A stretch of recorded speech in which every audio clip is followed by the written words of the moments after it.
Hello, it's another day. The weather is quite lovely. We saw the sun for about half an hour today, which is really lovely. So even though it's behind the clouds, we're getting some really lovely light, and there's a really beautiful cloud that I can see there. The sun is shining through. Anyway, all this is to say that I am running behind time today for some reason. Oh, let's go with better light. I'm running behind time today. For some reason, I've just been struggling to catch hold of the day. So I'm hoping that with these last couple of hours of the afternoon, I can use my second wind to get going and actually push through some of the errands that I'm supposed to do today. I was supposed to go to Costco to do the errands today, but I've put that off until tomorrow again because I was just running behind stuff. So I'm just going to try and catch up a little bit. With regards to the puzzle, it's going quite well. As you can see, most of it is done. We just have the difficult part of doing the skyline, and then it will be finished. And yesterday, with the LPs, the vinyls that we collected, we got so many great ones. I'm so excited. The best one was the Dire Straits album. So I'm a huge fan of Mark Knopfler of Dire Straits, and we're trying to collect as many of the LPs as possible. And so last night we're just listening to the Dire Straits album. See if I can find it to show you. But also an unexpected bonus was a Fleetwood Mac Greatest Hits album. And that's really wonderful. It was in good nick as well. No scratches. And yeah, really, really wonderful. Because sometimes you'll find the LPs, but then they're completely damaged and scratched, and there's nothing that you can do. But it's really wonderful. So when we get the vinyls, we always stack them up according to the ones that we know for a fact we've been looking for the collection. And then there are the maybes. And then there's the ones that we just have no idea. We've never come across this particular musician before. But we'll play all of them over the next couple of weeks or so, just getting an idea. And it's a fantastic way of discovering new music that you had no idea existed, or new artists that you had no idea existed. So it looks a bit messy right now, but by the end of next week, this will be done and it will be sorted out. And the other wonderful thing was that the auction also included these vinyl carry boxes over here, which make it easier to move around. So for instance, we've got a collection of Christmas vinyls that we played at Christmas time, and so they have their own caddy. And so at the end of the season that we're using that music for, it goes back into his caddy and is safe and is neatly tidied away. But yeah, it's always really exciting. So we stayed up a bit late. I think that's why I probably didn't get enough sleep, because we were listening to some of the albums whilst I was also doing the jigsaw puzzle. And that's probably why I didn't get as much sleep as I should have. And that's why I'm struggling today. So tonight I definitely need to have an early night. Anyways, onwards and forwards. Oh, here it is. This is an excellent album. So it's the best of Dire Straits and Mark Knopfler. Private Investigations. This is really awesome. And I love all of the Dire Straits album covers because they always have this guitar thing here. But yeah, really, really awesome.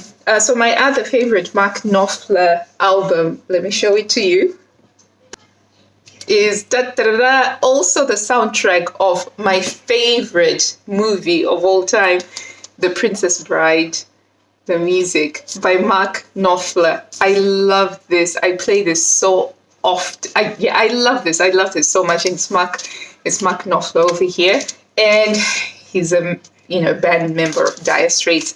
So yeah, I'm so happy with this one. So happy with it. It's a great addition to our collection.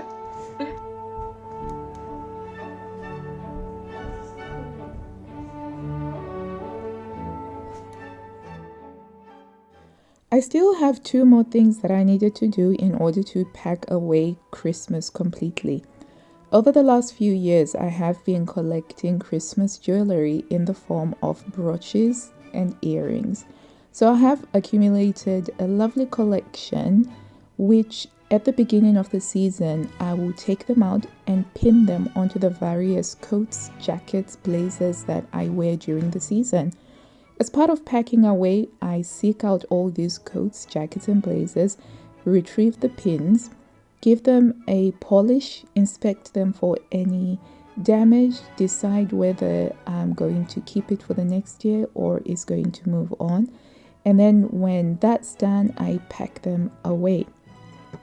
Alongside with the brooches, I also have several earrings, festive earrings that I love to wear in December. Now, it's very important to clean the earrings because earrings can pick up dirt quickly from oil from your hair, build up from makeup products, sweat and dust in the air, and a lot of other stuff.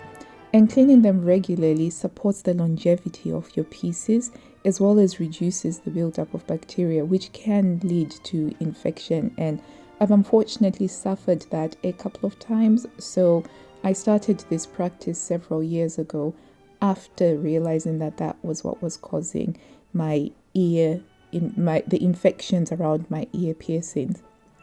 So for the Christmas earrings, before I put them away, I prefer to use acetone nail varnish remover, which works very well for just sterilizing. And I'll just use some cotton and I'll wipe down the section that goes through my ear and let it dry before I then pack them away. And so I do this regularly for my other earrings as well. I do try to have seasonal earrings. So once that is done, I am one step closer to saying that Christmas is completely done with. The final stage is to put away those lovely Christmas jumpers and the Christmas clothes that have been a big part of the wardrobe this past month. So those get washed and put into a tub where they are kept with some mothballs so that moths don't do any damage to them until they're ready to come out for the next Christmas.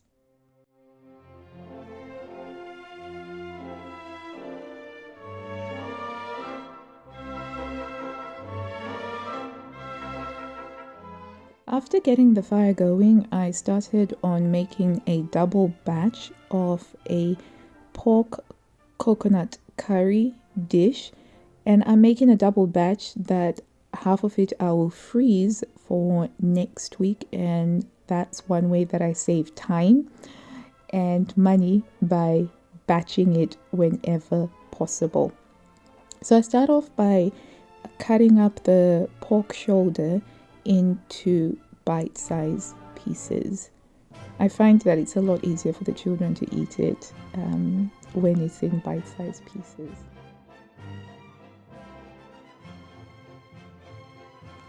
The beauty of this dish is that it's one of those dishes that's very easy to cook, so much so that when I start teaching my kids how to cook for each of them, this is one of the dishes that they always started with.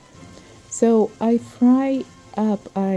try to brown the pork in coconut oil and get it to get nice and brown, and then I'll add a Thai red curry paste, which makes things a lot easier. You can make your own paste from scratch, but sometimes I just don't bother with that.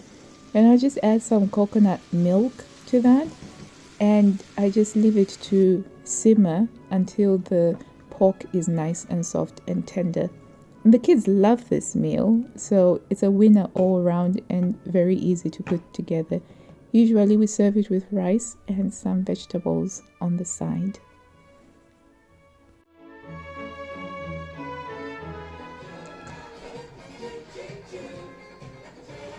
Nearly done.